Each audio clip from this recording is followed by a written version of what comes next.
Hello guys, এটা হলো গাইবান্ধা বালাসী শাসকেতলা। হ্যাঁ, আমাদের মোহর সাহেব আছেন, এটা আমার আরেক বড় দাদা আছেন, আরেকজন দেন না না রাগা ধরে কান্দাগাড়ি বাজাইছেন, অসুস্থ ভাই, অসুস্থ বলে। আর ইনি হচ্ছেন গরম পুলিশ, সবসময় গরমে থাকে, সবসময় গরমে থাকে। জানি না কি জন্য এখন হাসতেছে। কি ভাই, আপনার গরম কি গেছে গা? যদি পারো তো পক্ষে 20 টাকা কোথাও টাউটারি করে নিতে নেওয়া যায়, ওই জায়গা 20 টাকাও নিব, এই ধরনের লোক এটা। দেখ, ধন্যবাদ ভাইয়া আপনাকে। আর এগুলো লোক হলো সব আপনার ইয়ে থেকে আসছে, না না, এগুলো লোক আসছে সেই বহুত অনেক দূর থেকে।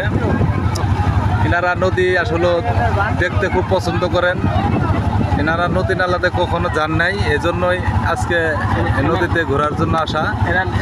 নদী খনন করতে আছে। এই যে একজন আছে হাজি সাহেব, গাইবান্ধা থেকে। হাজি সাহেব দেন, সালাম আলাইকুম হাজি সাহেব। হ্যাঁ, এই যে এটা হলো গাইবান্ধার হাজি। হাজি সাহেব, আপনি সবকিছু ঠিক আছে তো? ভালো চেক সব ঠিক আছে? চেক দিয়েছেন সকালে?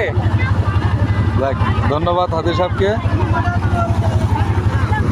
গাইস, আর কিছু বলার নাই। এই সামনে হইলো আপনার বালাসী ঘাট।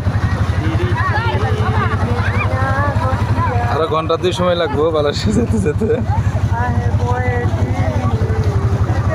দেওয়া তো জানা ঘাট।